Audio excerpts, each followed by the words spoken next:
I'm the Director of Libraries here at Holy Cross, and I want to welcome everyone to the first spring presentation of the Author on the Hill.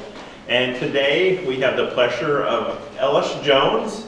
He is an assistant professor in the Sociology and Anthropology department, and he's presenting on his book, The Better World Shopping Guide, which I am, after I actually delved into it, I'm finding it extremely fascinating. And I hope that not only will this presentation be really great, but hopefully you'll have a lot of really interesting questions as well.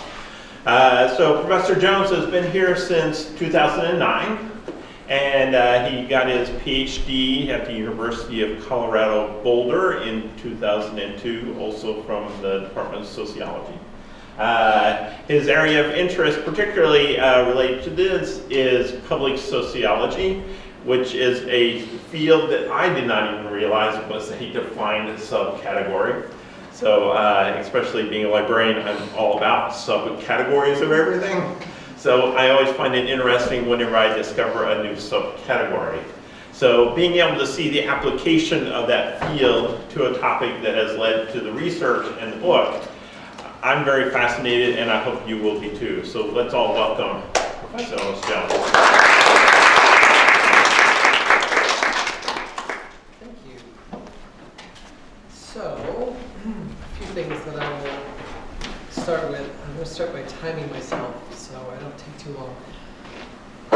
Today, I think I'll talk for maybe a half hour, 45 minutes, maybe a little less. If I start to go a little over, please wave at me. What is most interesting for me is not giving these talks, but finding out about your questions. So you'll notice on the chairs, there are little white cards. Even if you have to run off, if you didn't get your question answered, if you would write it down on the card, I just love to read it. If you put an email, I will answer it over email or a phone number, etc. So as was stated, I'm Ellis Jones. I'm in the Department of Sociology and Anthropology. And I'm going to talk today about a particular project that I've taken on as a public sociologist for the past almost 15 years. My goals today are to have a presentation that doesn't just give you some new information to work with, but is practical so that you have something that you can walk away with. I hope that it is something that will be thought-provoking enough to let you think about and mull over some of these new ideas. I will also try to make it a little bit fun because I've been to enough presentations that are more rote that I know that they can be inadvertently dry. And then I hope it generates your questions. And if you have a burning question at any point during the talk, just let me know. I'll try and answer it. So let me start by saying that I fell into this project somewhat inadvertently, and I sometimes feel a bit silly talking about shopping, to be honest. It just seems so trivial. My background is social movements, right? So I study major social problems, I look at how social change operates, and I study social movements over time and how they accomplish the goals that they do. And so for me, shopping just seems like the exact opposite of what I should be talking about. So I'd like to try to answer that question for you, why shopping is so important. And I want to look at it through the lens of unpacking our democracy and trying to reclaim, I think, what is a collective voice that we have lost. Let me start by just mentioning public sociology, because public sociology is really not particularly well known. It is a part of a movement for public scholarship in academia, a way to try to get academics to move outside of the ivory tower and interact more with local, national, and global communities and create research that is applied and practical and useful for the public so that our knowledge does not remain with us or with our students. About 15 years ago, the president of the American Sociological Association, Michael Buravoy, actually gave his presidential address on public sociology, and he established this as a kind of new brand of sociology in which inequalities are grappled with in a more direct way. Gender regimes, environmental degradation, market fundamentalism, state and non-state violence, etc. So a real social problems focus and a real orientation to making a difference for the public. So as a public sociologist, I essentially have two hats. Oh, Jody. What is market fundamentalism? Well, market fundamentalism would be like neoliberalism. So this idea that the market will solve everything. So if we have problems in healthcare, we just turn to the marketplace. If we have problems with government, we privatize government. You know, if we have any kind of problem you can think of, we essentially find a company to take care of it, and it will solve itself. So on the one hand, I have my traditional academic hat, in which I do academic work, publishing journal articles and book chapters, an encyclopedia entry or two, and book reviews, and I have an edited volume that I'm working through, and a book manuscript, etc. And in these areas, I've written on lifestyle movements, greenwashing, ethical consumerism, hyperconsumption, corporate sustainability, sometimes also called corporate social responsibility, and the most recent topic is craft beer. So if you have any craft beer questions, I'm also happy to answer those. And if you want to know how craft beer overlaps with sustainability and ethical consumerism, I can answer that as well. As a public sociologist, I donned this hat well before Michael Buravoy gave his speech. As a graduate student, for whatever reason, I could not focus on my dissertation because I felt like I didn't want to create something that was going to collect dust in a corner somewhere for the next couple of decades. What I wanted to do was create something that I thought would have a meaningful impact on people's lives. So instead of doing the dissertation, while I was reading about these social movements, I decided that I would rope in a couple of other graduate students, and we would try to create a manual that would, the goal was to essentially try to democratize activism. The idea was that activism is essentially carried out by, roughly 1% of the population are kind of involved in some kind of significant activism, and that the other 99% are essentially carried along. And they may benefit from, say, marriage equality or the civil rights movement, etc., but they weren't involved. And the environmental movement seemed to open up in the 1990s this idea that you can be involved in our movement. You don't have to be a full-time environmental activist. You can do things like compost and recycle, and you can go and green shop, and you can do all of these range of things to and lower your consumption rate to help the environment without necessarily going to weekly meetings and organizing and taking to the streets. So we wrote a book, a kind of compendium, 400 pages or so, on how you can take this range of social problems, environmental problems, social justice issues, human rights, animal protection, community involvement, political engagement. You can take these on as an individual and have individual access without becoming an activist. Out of that book, all of the feedback, or essentially 90% of the feedback that I received from that first book was about 2 or 3 pages within this 300, 400 page book that covered all of these problems and all of these ways to make a difference. And this 90% feedback was on shopping. It was a very small part of the book. Again, the ratings that I come up with at that time were 2 to 3 pages, and people kept asking about it. They wanted to know, well, why is it that this company gets this grade? And do you know about this category of products? And can you tell me more about this company? And how do my dollars really impact X, Y, or Z? And so a few years later, 5 years later, I decided to take on this project of trying to understand how companies utilize consumer dollars in the world. This led to a whole series of books. This is now edition 6. The first edition was in 2006, and this latest edition came out in 2017. Every other year, more or less, another edition comes out.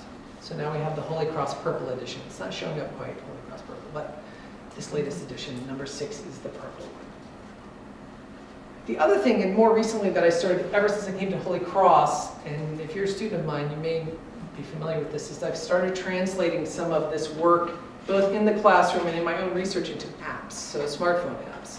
So The Better World Shopper was the original app for the book. Social Theory is an app about sociological theorists. Oddly, this app is the most popular of all my apps. 100,000 downloads almost. Voter Glass is my newest app about political fact-checking, and the Eco Report Card is the latest, which has just come out of the corporate responsibility class and is only available on Android at the moment. Okay, so back to why shop. So I'd like to start with an exercise to kind of illustrate how embedded our lives are, our daily lives are, in the process of consumption, and to use our sociological imagination. C. Wright Mills came up with this term, sociological imagination, to try and have us understand how our everyday lives are connected to a much larger arc of history, and how our personal problems are connected to a much larger set of social issues. We experience them as personal on the micro level, we experience them as biography, when in fact they connect to these larger systemic issues. So to do this, you're going to need a partner. I want you to pick somebody nearby. It could be somebody you know or not, but it has to be two of you, because I'm going to have you just take a moment, introduce yourself if you don't know that person, and check the tag on the back of your shirt and see where it's made.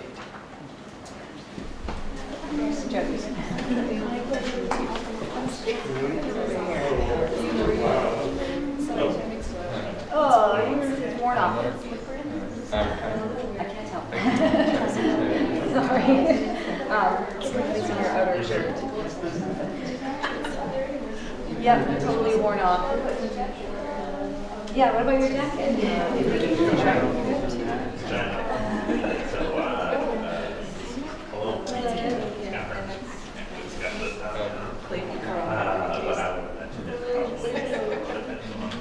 All right, quick survey. What countries did you find on your shirts or your clothes? We haven't had enough time. We can't find it. Cambodia? Cambodia. China. China. What is it? Indonesia. Indonesia. India. India. Any other countries? Nicaragua. Nicaragua. Yeah. USA. USA. Good. Anything else? More China? Got it. So I often do this with my students in my class. Sometimes I use clothes, other times I use pens. You can often find in about a third of pens the country of origin. But I want you to imagine, if you were to take this exercise, which is just essentially looking at the tags on your clothes, and go through your own wardrobe, you would very quickly find that you are beginning to develop a world map, right, of countries. In this room we have at least 6 or 7 right off the bat. You can imagine going through all your various clothing items and you'll get a kind of evolving map. And then if you take that from clothes and move outwards, go through your backpacks and then start to go through your pens and then essentially look up the various places that your phone or your electronics were made, your laptops and so forth. That, even you as an individual would likely nail down, a good portion of the globe. Each of those countries, too, while they are, on the one hand, just names, represents not just a location where that particular item was made, but also represents human beings, right? That were involved in the process of creating whatever it is that you are utilizing. Something as mundane as a pen, you'd think that some country would corner the market or would just make them all here for practical purposes. But in fact, they're made everywhere. And so even something as simple as a pen or a t-shirt impacts the lives of human beings around the planet. And so while our everyday experience creates the illusion of a kind of mundane relationship to these products actually represent a kind of global connection. That our everyday kind of maybe a little bit boring lives connect us to a larger network, a kind of global economic system that has evolved to become incredibly sophisticated, incredibly complicated, and ultimately global in almost every way. There are very few items that you will just find over and over again, for example, are made locally, or are made in the US, or are made even in just a single country. So when we think about what this means as individuals, I propose that what it does, this connection to these people all over the world, is it allows us to ask the question, what is our responsibility if we are so connected with the lives of other people in the world in this kind of everyday way? What is our responsibility to those people? So our responsibility is essentially mediated through the company through which we purchase the product or item. And now we need some kind of way to influence that. So as I think about this issue of how to understand and influence the companies that are essentially impacting the lives of other human beings on the planet with our dollars, I think about my training as essentially a political scientist as an undergraduate. I went to USC. I trained as an international relations student. And so I think about democracy. And when I think about democracy, I think about it as a way of essentially trying to keep power accountable. That, the original ideas behind democracy were based on a kind of deep suspicion of power, particularly in this country, where as the founding fathers started to figure out how to organize this particular democracy, they created this executive branch, which they were loath to create in the first place, and then they were worried about power collecting in the executive branch, so they made sure that there was this legislative branch, and it had two parts, and then the judicial branch, and each of these branches, in theory, were there to counterbalance any kind of power and corruption that would happen in a single branch. Would come together and counterbalance that. So when I think about our dollars, I think of money as really just another form of power, not political power, but economic power. And using this framework, if we translate economic power as simply another form of power that individuals wield, we can consider dollars or currency as essentially votes.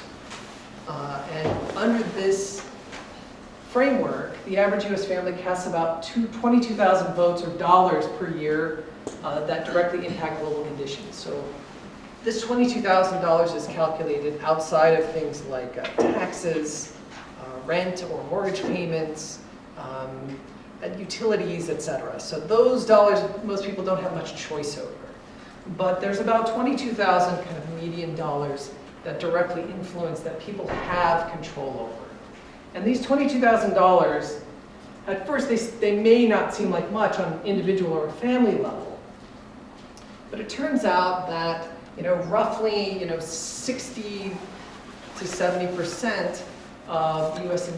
Economy is premised on consumer spending. So we have the largest, still to this day, the largest economy in the world, 2/3 of which is governed by consumer spending. And so now I hope you start to see how this thing, as silly on the one hand as shopping, begins to connect us with a force that is quite powerful within our global economic system, and how each other economy in the world also operates under perhaps not the same conditions, but some similar conditions. So let's say we take this further and we decide, okay, so it's important that we begin to think about casting our dollars as votes so that we can hold power accountable, in this case economic power, the power of companies to influence global conditions. I got that. How do we go about casting these votes? Well, this is where this phenomena of ethical consumerism comes in. So ethical consumerism is really the label that is most recently chosen by scholars to talk about this movement of consumers that are trying to essentially influence global problems via the marketplace. On the one hand, this allows them access, and with this idea of utilizing dollars as votes, they begin to, at least from their perspective, attempt to influence these companies to do better, to create more sustainability or justice or fairness in global conditions. From the corporate side of the equation, the corporations, particularly since the 1970s and later 1980s, began to create something called corporate social responsibility. Now the term has evolved, and most corporations talk about it as corporate sustainability. But this is the corporations trying to take on environmental, social, economic, and sometimes political responsibility for their impacts on these various communities in the world. So you have these consumers on the one hand trying to influence the companies with their dollars, and you have the companies on the other hand, at least from a perception standpoint, trying to behave in more responsible ways. However, there's a real problem with this particular equation, and the problem comes in the form of a third concept called greenwashing. Is anybody familiar with the concept of greenwashing? Greenwashing comes out of the original idea of whitewashing, where you're covering something up with white paint. Greenwashing was originally focused on essentially environmentally deceptive practices. So corporations, although any institution can greenwash, corporations tend to, in particular, tend to like to pretend that they are doing more than they are actually doing around things like environmental issues. So this kind of deceptive behavior essentially comes in and begins to mess with this connection between ethical consumers and corporate sustainability. So you can think about it this way. You have corporate sustainability or corporate social responsibility on the one hand, and you have ethical consumers on the other hand. The ethical consumers are sending their dollars to the corporations who are doing good things, and they're rewarding them with those dollars to say, like, keep doing those good things with our dollars because we appreciate your fair trade practices, your organic practices, your sustaining of local farms, your ability to help farmers, in the developing world, etc. And then the companies respond by doing these good things. And the more dollars, the more good things, and you get this kind of communication system. It starts to look a lot like how we may reward politicians for representing our interests, right? If they do something that we like, we reward them by voting for them, and then and the more we vote for them, the more they do things we like, etc. But greenwashing comes in and essentially jams up this equation by creating a kind of communication distortion, right? Because if you can't believe what the companies are telling you that they are doing, and there's no real first-hand way to verify it, then consumers now are unsure who or how to give their dollars in a way that makes an impact that is legitimate, and they don't know when to believe or not believe what the companies are doing. So, let's say you are an ethical consumer, and you've decided that you want to hold these powerful corporations accountable, and considering that we all consume on a regular basis, arguably on a daily basis, the key to ethical consumption, or being responsible about your dollars, as with your votes, is essentially the ability to detect greenwashing. Because these companies are now competing for those ethical dollars, and they all would like the dollars, just only some of them would like to actually take the time, energy, and resources that it takes to do the practices rather than just talking about them. So I want us to kind of go through a little bit of a test to see if you can tell which companies are telling the truth. And I like to rate companies from A to F. That's how my system works. So you can think about it in those terms. Here's the first one. Green or greenwashing. This is Chevron. This is, you gas up your car at the local Chevron station. They had this advertising campaign not long ago called the Human Energy Campaign. And here's this woman colored here, I will leave the car at home more. And this older gentleman, I will use less energy, will you? And you can kind of click and participate and so forth. And just to kind of muddy the waters a little more, Chevron is a regular sponsor of NPR, which some of you can listen to, and also a regular sponsor of PBS. So, what's your best guess about A to F, how kind of deeply authentic or greenwashed Chevron may be? Anybody want to hazard a guess?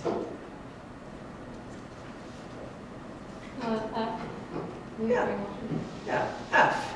So despite hearing, on NPR, and I'm a regular listener, and my kids are watching PBS all the time, and the good people of Chevron are all often coming on, the good people, this program is brought to you by the good people of Chevron.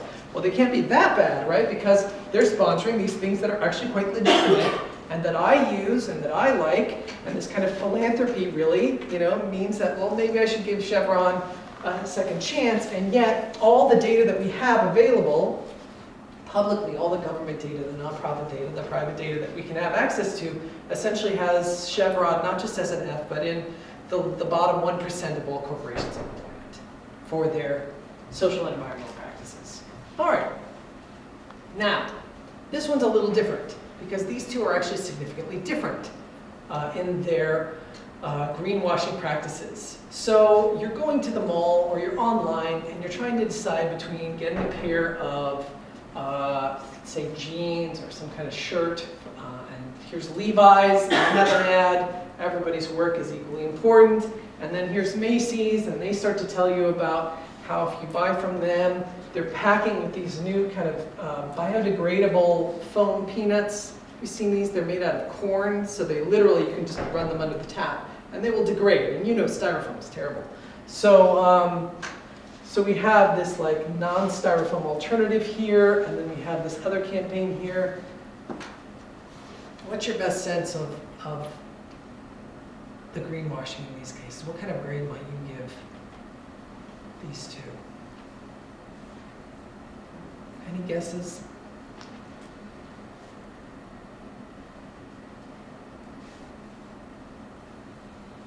I'll give them a B and a C.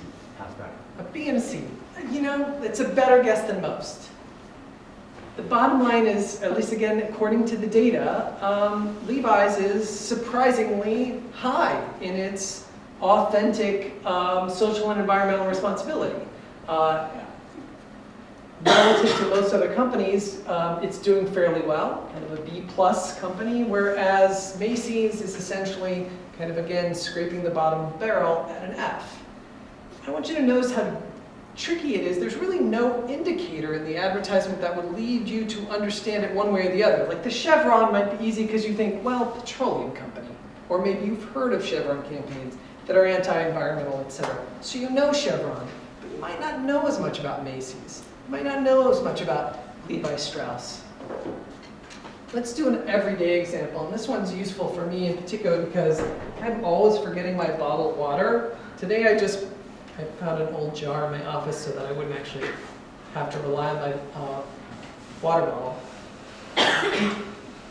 But when I go and give talks, I'm always forgetting my water bottle. So in a pinch, I run up to the local kind of college store and I'm trying to decide between two bottles of bottled water. Right? And I'm thinking, of course, bottled water is terrible. You shouldn't get bottled water, right? But I need a bottled water. Either I'm speaking or maybe there's some guests coming and I have to give them a bottled water. So I go and I look on the caps and I look in the back and I see, well, this Aquafina has a kind of new Ecofino bottle.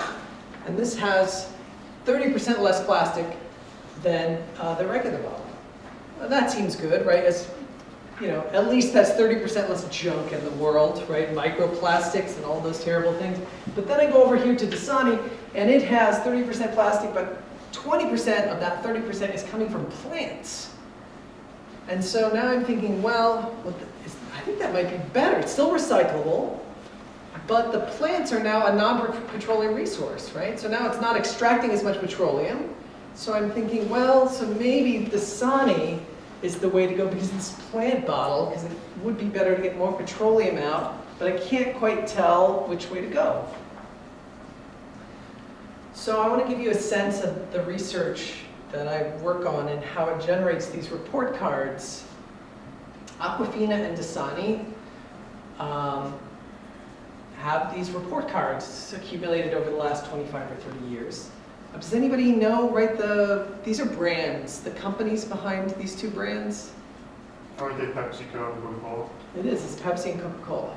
Every time you see, and these are, essentially number 1 and 2 in the bottle market. The only other major competitive brands come out of Nestle, and then there's a few stragglers. So this is essentially Pepsi versus Coke, which is, as we know, as a college campus, in many cases you have to decide to be a Coke campus or a Pepsi campus. And their report cards look significantly different. So what I do, and what I've been doing for the last 15 years or so, is taking data from these third-party nonprofit groups, from government data sources, from private sources of data that make their data publicly available, and I've been vetting each of these sources and putting them in a database and essentially quantifying and weighting and reweighting their grades on these various aspects of how they're being tracked. And I end up with a score at the end, and then the score is translated into a letter grade for the public.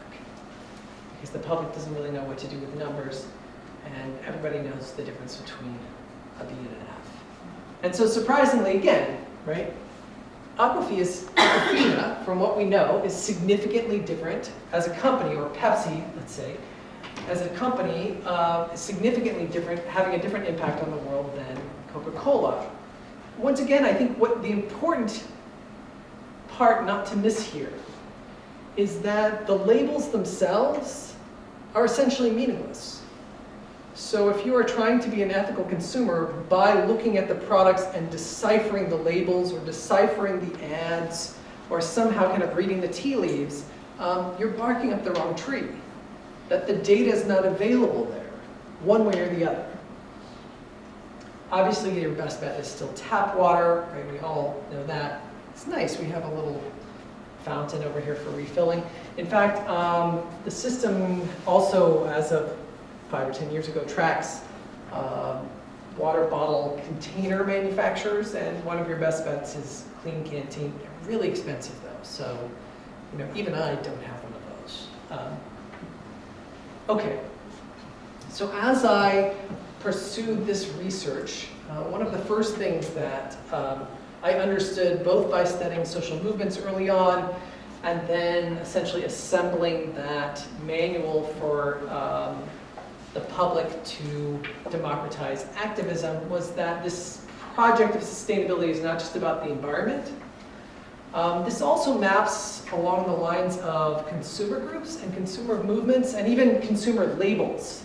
Consumers have consistently created demand for information on all 5 of these major areas. So you can think about the labels like, the leaping bunny labels for people who want to know that their product hasn't been tested on animals, or the vegan labels. People want to know if something is local or independent, so they find like a little local labeler. They track, where it's being made. These labels like fair trade labels that start to deal with fair wages abroad, or the organic labels for the environment, or slave-free certifications on things like rugs, et cetera, being made in the developing world. So those 5 factors are considered in this project. And this is just a quick example about, while many of the social movements back in the day were essentially kind of mapping on the success of the environmental movement as a kind of vanguard movement, particularly in the 1990s, in the marketplace you also have this phenomena in which people first, before ethical consumer becomes a label, people are green consumers, right? And even that label of what companies are doing to deceive the public is called greenwashing, right? Now that greenwashing actually is a label that applies to all of the ways in which they deceive the public around these various issues. That all of these factors have essentially come together for ethical consumers, and they've expressed concern along all of those lines. And this is just one example that some of you may know about. It's particularly, I think, relevant for the work that we do at a kind of Catholic institution, because much of this work is done by, Catholic social justice groups and nuns abroad, kind of tracking some of these data. It's estimated that about 200,000 children work in the chocolate industry along the Ivory Coast alone, which is where the majority of our chocolate comes from. It's around 12,000 of these children are involved in either slavery or human trafficking in the production of chocolate. The major companies, the major chocolate producers, including Nestle, Hershey's, and M&M and Mars, have for now over a decade been asked to account for and certify that their chocolate is slave-free, that it is free of child labor, and in 2 of those cases, they have made bad faith efforts or promises that they have never kept, saying, oh, we'll do this, we'll certify in 5 or 10 years, we'll definitely get the data for you, and they haven't come up with it. And for Nestle, there's actually nonprofit groups that track direct evidence of the utilization of child slavery in their chocolate manufacturing process, or cultivation process, I should say. So for things like chocolate, there is a significant difference between getting chocolate from Nestle, which is a kind of major producer of chocolate in any supermarket you can get, and something like Equal Exchange, which is happens to be a chocolate company, actually a chocolate and coffee company out of eastern Massachusetts. The data sources that I work with are now, it used to be kind of in the 20s, it's now up to 76 data sources. And I go back about 30 years to 1987, so that I track this kind of data points over time. These are some of the most well-known of the 76, so you might see some that you recognize. B Corporation is becoming very well-known for its certification. Human Rights Campaign, you probably know for their work on LGBTQ issues, and so forth. All of this database work is then translated again for public consumption in these category-based grading charts from A to F.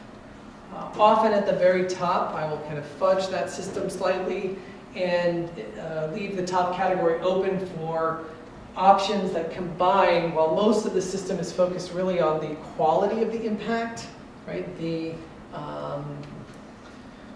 power of your dollar to make positive rather than negative differences in the world. The top slots are often set aside for the idea of sidestepping consumption altogether, because essentially most of the system is focused on increasing the quality of your consumption, but at the same time, the environmental movement and much of the data shows that our rate of hyperconsumption is so out of control that we also, at the very same time, need to decrease our overall consumption. So for example, it's important to point out when people are thinking about clothing choices, that their best choice is essentially not to buy the clothing in the first place, right? To buy used clothing, to exchange clothes with friends, etc. This is the latest 20 worst list. It hasn't changed that much over time. But it shifts here and there. But you'll see you'll notice a few things. First of all, you should notice that you recognize almost every company on the list. Secondly, the top 3 have never changed. ExxonMobil has always been 1, Kraft number 2, and Walmart number 3. You'll notice that there's a nice kind of spread of industries. So you have some banks, right? Like Citibank down there. You have pharmaceutical companies, Pfizer and Abbott.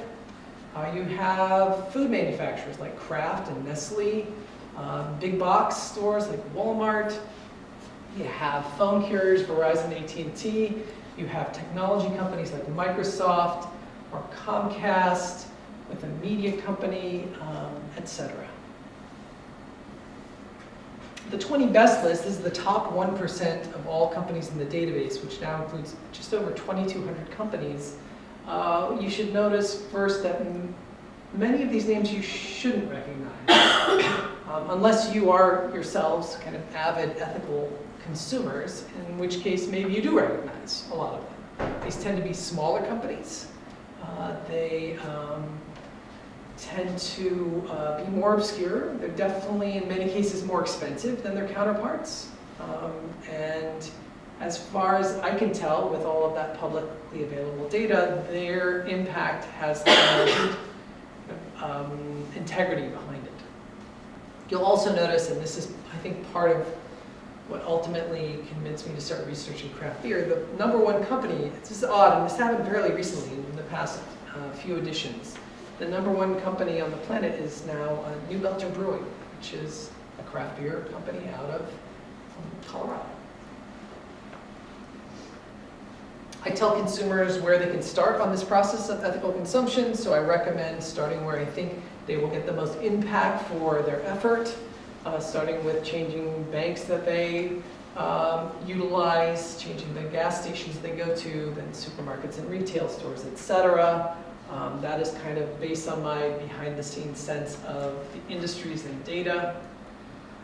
I provide this in charts that are in the book itself. So this little real-life example. This little book contains these various charts in alphabetical order, so that people can understand how supermarkets play out, how energy bars play out, bottled water. I offer the information also on a website, so anybody can access that for free. There's also that smartphone app I mentioned earlier, so that people can carry the ratings with them, also for free. So I think we're back. We're about 40 minutes in, which is good. So back to why shopping. The more I do this work, the more I'm convinced that while on the one hand, ethical shopping is very tricky stuff, and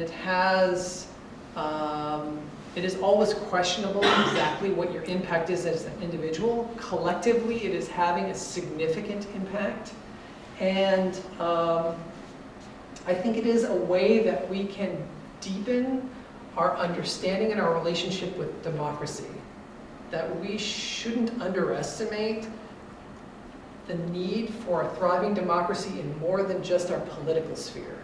That essentially, as a system to hold power accountable, democracy should be utilized in almost every sphere.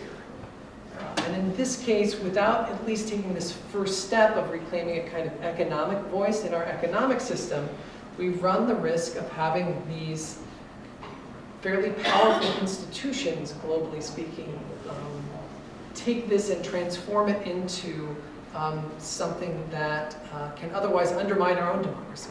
It's actually one of the categories that I examine is how corporations utilize their own profits for campaign financing and lobbying efforts in the US.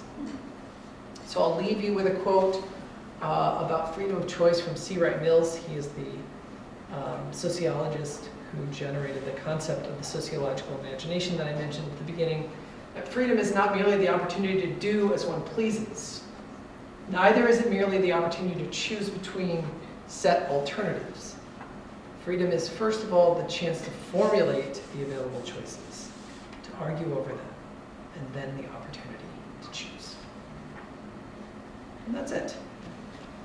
So I'll leave that, and I would love to take questions.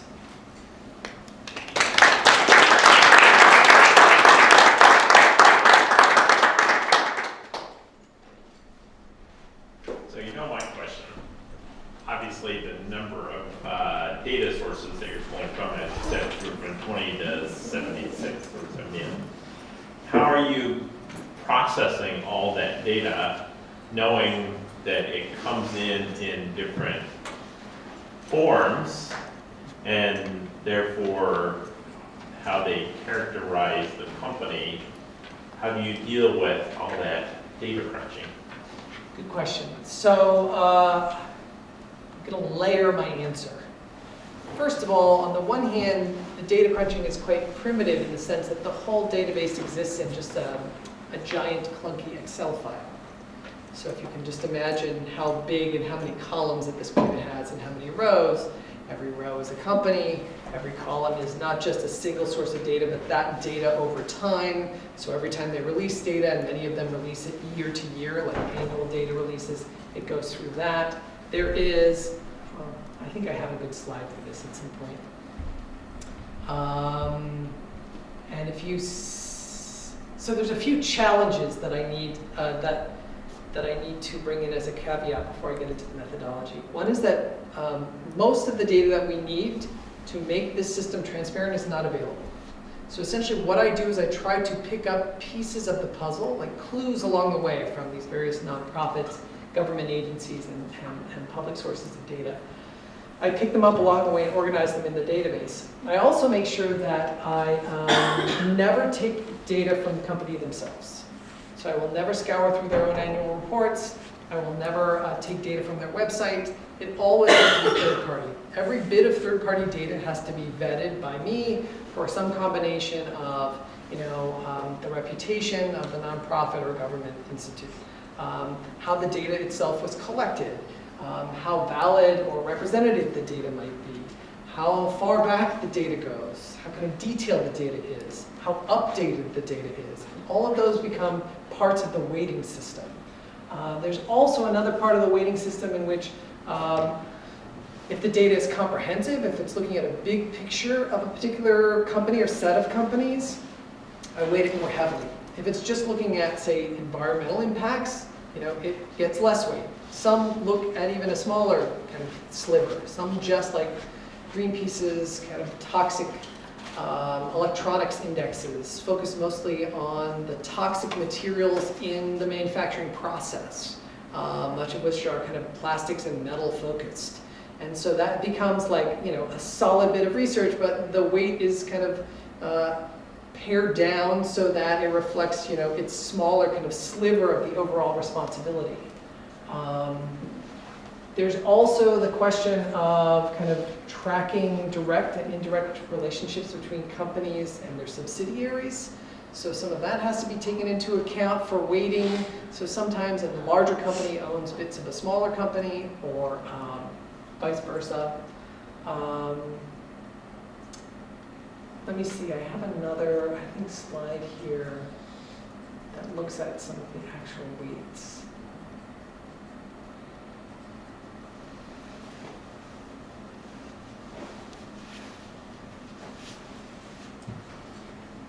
Yes, so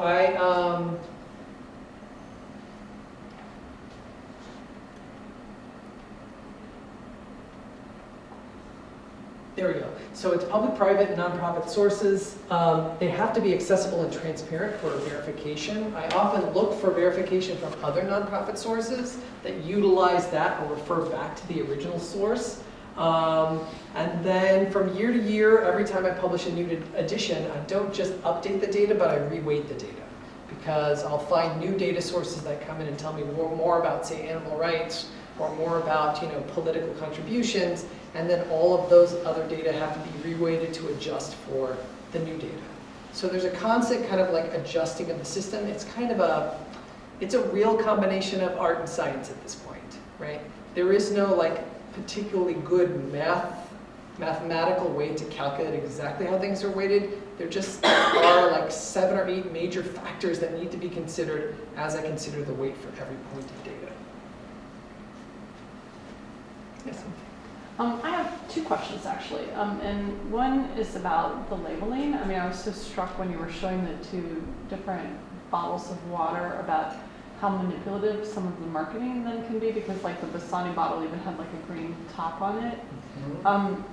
And in essence, what I took from what you were saying is that you can't actually ever trust the packaging. And I was wondering, is that the case with like even foodstuffs? Because I thought that there had been efforts made to, sort of systematize what, low fat means or what organic means. Mm-hmm.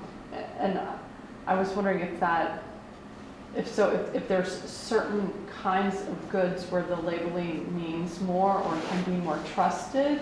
And then I was wondering, is there a case where you're seeing products that can actually rate really high, say in one specific area, like they're organic, but they just suck in these other areas, Yes. like they also are employing child labor or something Right. like that. And then I had a second question, but maybe I'll just give you that. Yeah, let's start with that one. So this question about labels, these are actually all, again, we're seeing the dominance of the environmental movement. Both of these labels, which you should recognize, organic and fair trade, right? They are under a rubric of something that is now called eco-labels, even though this has less to do with the environment and more about the social aspects. Now, each one of these labels has kind of a varying amount of integrity. Depending on, like, this label has been on the market for a long time, it's run by the US government, and there have been lobbying efforts to essentially water down the standards over time, and there have also been corporate efforts to be able to thread that needle more technically so that they can meet the standard of organic, just like a student might just barely make that passing grade in your class to get the pass-fail, right? Like, they're figuring out those ways over and over again. So this label, in fact, there's a whole data stream coming out of a nonprofit called the Cornucopia Institute. And one of the things they do is they measure the integrity of the use of the organic label. This is essentially all they do. They go through a whole series of, like, the category of dairy, or the category of eggs, or, wheat products. And they look at all these labels, and they can then give it a rating from, 1 to 5 cows, or 1 to 5 stalks of wheat, to kind of display that you can see this label, but it can be either close to meaningless, all the way up to representing, incredible work being done in this area. So again, the label itself is quite deceptive. The same thing is going on in the world of fair trade. Now, it hasn't gotten to this extent, so it's not abused as much. This label carries more integrity. Having said that, there are debates in the fair trade community, ongoing debates about how much this label means now, because it is being watered down by larger companies and larger corporations that are finding these loopholes, etc. And so, like, for example, Equal Exchange that I mentioned earlier, this kind of fair trade company out of Massachusetts, they no longer even utilize the label. They are so far beyond this label, and they now feel this label is so deceptive that they won't use it. They've essentially jettisoned the label, even though this label actually costs significant amounts of money because a nonprofit runs fair trade certification, a private agency, whereas this is done by the US government. So this, you have to actually kind of pay for certification through. And each of these labels has gone through some level of that, but again, none of that is apparent to the consumer. So on the one hand, the labels are markers, but they're never guarantees of one or the other. So there are 100 products that I can talk to you about that have the organic. And the marker, the better marker is the name of the company. If it's Nestle Organic, it's probably better than Nestle Not Organic, but not a lot better, right? But the name of the company, if that's a different company utilizing the label, if it has a track record in general that has more integrity, it is likely using this label with more integrity. Like, that kind of behavior can be tracked. The other thing is that there are just a couple of labels out there that I think are actually fairly significant. They're less common, although one is becoming more common. The first is B certification. If you ever see a B with a circle around it, B certified or benefit certified corporations, that is kind of the new gold standard for companies. So if you see that on a company label, it's just a black on white B. That usually means the company is operating with quite a bit of integrity, and a lesser known label is called Green America's Green Business Certified. And they have a kind of gold, silver, and bronze version of their label, but regardless, that label is a rare but significant label that actually takes quite a bit to get, and they're quite kind of hyper vigilant about monitoring that label and making sure that only the people that go through rigorous process achieve it. So I think that was the first question. Oh, and there are companies, it's not that common to find companies that are like abusing human rights but doing great for the environment.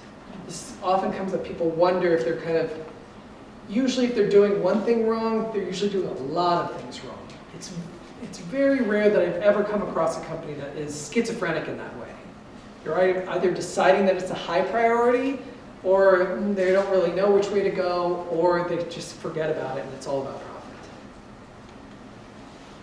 Second part of the question? Sorry, I don't mean to take over, but the other question was about data, and I was sort of surprised when you just said like that you don't actually take the corporate records, because I was going to ask you, I mean, not in the sense of wanting to trust them, but like to look for moments of like conflict or difference, like, you know, wouldn't it be interesting to look at like where corporate self-accounting really differs radically from how groups are assessing the corporations? I was actually even wondering if you spoke to people who work in some of these, you know, bigger companies, and just to get a sense of how the employees like think they that their company is working, That's or interesting. how they understand the meaning of their own jobs, or Sure. how to see the nature of the corporation, and if their sense of the ethics of it differs. Yeah, that's interesting, you know, because here's the other thing. In these companies that make a lot of money, they can almost always find ways to take their home offices in particular and treat those employees very well. That's fascinating. And so Like they're going to Coke have, has a really like great benefits for. yeah, like they'll employees show up in and these like everything. Forbes best place to work list, you know, Yeah. best places for minorities to work, best places for women to work, because they have the money to spend on their local Yeah. offices, and they want to Daycare. hire the best and the brightest professionals because that helps them make more money, et cetera. And so within that realm, they're usually doing quite well. But when you get to like Microsoft, right? You saw Microsoft on the 20 worst list. Working for Microsoft is probably a great job, and your employees and the people that you're working with in the offices is a great, you know, place to work with incredible benefits and salaries and protections. It's when you get to the manufacturing process abroad, when the products are made for Microsoft, that supply chain is awful. And those people abroad that are working to create those Microsoft products are being treated terribly, right? And that's how it shows up on that list, in part. So there's that kind of part of it, and there's also, so there are organizations out there that rate how detailed and how thoughtful annual corporate sustainability reports are. So you should know that every corporation that you can name now creates an annual corporate sustainability report for itself. They're usually quite thick, hundreds of pages. Is it for public? For the public consumption and for investors, right? Because everybody wants to know that you are a sustainable company and you're doing good in the world and you're philanthropic and you're X, Y, and Z. It's a new standard. And yet, it doesn't match with this data on the ground. So there are a lot of ways in which corporations have figured out how to track all of their own good behavior. But there aren't many companies that will allow third parties to verify that behavior. So it becomes a kind of insular marketing process. So you market to your employees, to your investors, to your trustees, to whoever is involved.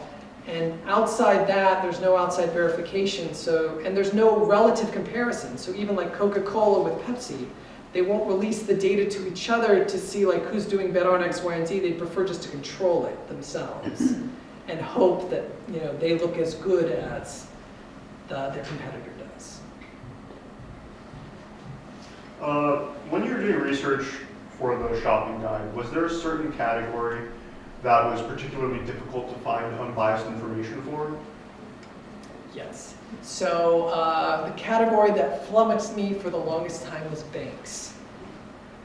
Banks were so tricky because first of all, there just wasn't a lot of data on the banks. As you can imagine, you know, they're essentially these financial institutions in which the offices are wonderful to work for. It's nice to work for a bank. The offices don't have that much environmental impact. They can put a solar panel on the roof, and you know, it's just kind of a nice place. And there's just very little data in how how those investments abroad work, how those kind of financially responsible or irresponsible decisions are made.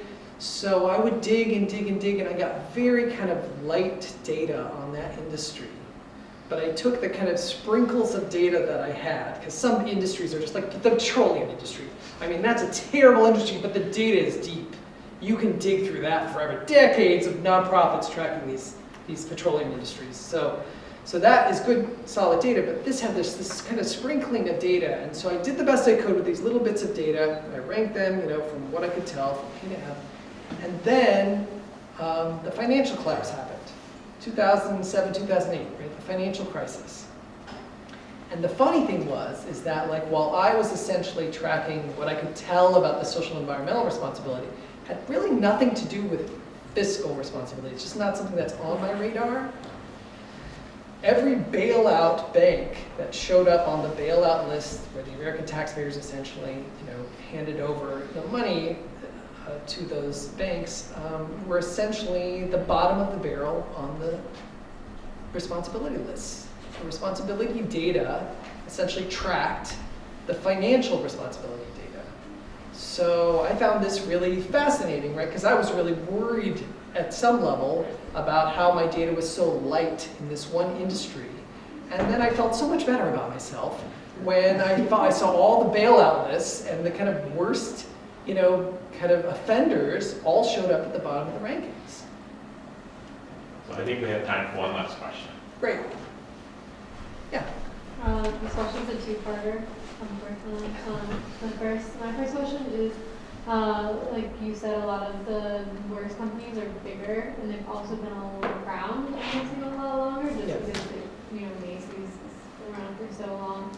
So, do you see a lot of turnover in better environmental companies throughout the years? Like them closing down, like I saw American Apparel was up there, American Apparel recently closed. Do you see more turnover there? What I see more often with the kind of high-rated companies is buyouts. That they will essentially get gobbled up by larger companies. So, and this is something that consumers are tracking all the time and they're worried about. And I think justifiably so. When, Burt's Bees gets bought out by Clorox, then people wonder, well, what does that mean about Burt's Bees? Or when kind of Seventh Generation, I think, was purchased by Procter & Gamble recently. What does that mean about Seventh Generation?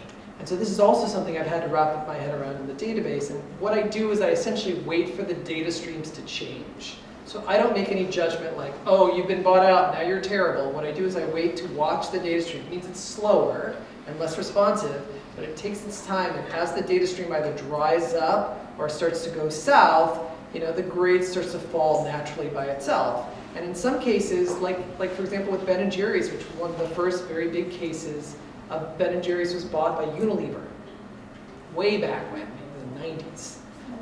And their data stream essentially eroded somewhat and then stabilized. So they used to be kind of like a high A company, and they went right around kind of B+, A-, and they've always kind of wobbled around that space. Every now and then I'll be contacted by one of these larger companies. So, for example, it was Office Depot contacted me at some point. The sustainability coordinator at Office Depot contacted me and said, we're doing all these great things, but we're not showing up on your system. We're not getting credit for it. And so I said, okay, well, tell me all the great things, and give me the third-party sources that I can go and verify. And he didn't have a lot of third-party sources, and kind of pointed me to places that didn't really pan out. But the guy seemed very sincere on the phone, and so I thought, you know what, I bet I'll see these grades go up over time. And as it happened to be, these third-party nonprofit data sources started to track along what this guy had said. It took a few years, but it started to track up, and I saw them go from a D- to a D+, and from a D+ to a C-, and then they were bought out by Office Max. Right? So remember, all of these substantive changes come at a cost for the company, and that cost comes out of profits. And so if their competitor decides not to take those costs on and just use them to accumulate more profits, that company could become vulnerable. And they may become vulnerable to an unfriendly takeover, or they may find themselves in financial straits and need to sell out to a larger company. So all of those things happen over time every now and then. My second question kind of has to go along with that question. It's just, so if the bigger companies, is it the bigger companies are more or less environmentally friendly because they're just seeking out profits, and to be environmentally friendly, that's why it takes more money? And is that why smaller companies, what is the pattern, why is that? So with a lot of these, at least on the ends of the spectrum. A lot of these very small companies that seem to have a lot of social environmental integrity, many of them are built from the ground up with a mission that is essentially a social and environmental mission. So they're not built and then kind of randomly because they're small they do better. Rather, these companies start with this kind of social environmental core mission and they build the company around it. They tend not to go so big, at least very quickly, because there are problems scaling up that kind of stuff, as you can imagine, like say working with small local independent farmers, right? After a while, if you grow too quickly, you can't find enough small local independent farmers to supply what you need, and pretty soon you find yourself watering down the kind of environmental or social integrity that you initially tried to keep a hold of. So most of these are smaller companies with missions. On the other end, what happens is these larger companies are competing typically in such brutal industries that their competitors are always looking for another edge to kind of create profit. And so if they start to kind of step back from that game, they essentially create a competitive disadvantage for themselves.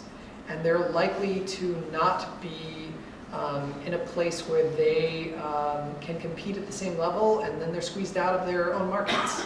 So often these companies grow by acquiring, merging, gobbling up smaller companies as a way to get bigger and stay more competitive and corner more of the market, become more of a dominant force in any particular marketplace.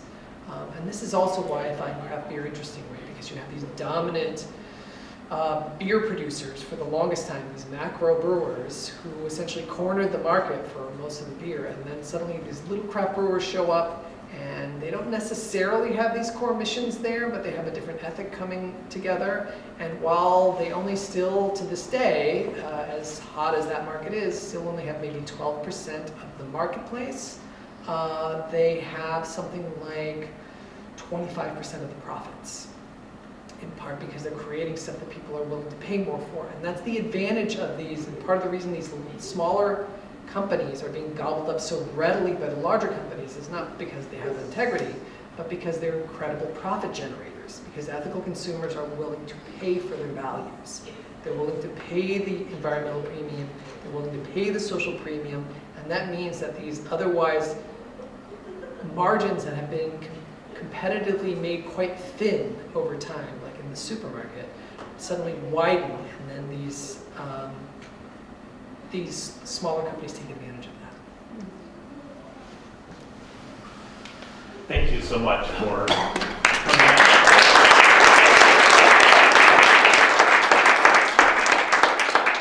and thank you all of you for attending, and we really appreciate you presenting. Our next Author on the Hill is March 27th. Jonathan Mulrooney from the English department will be presenting on his new book that had just come out at the end of last year on romanticism, I believe. So watch for the information and definitely come back out. Thank you.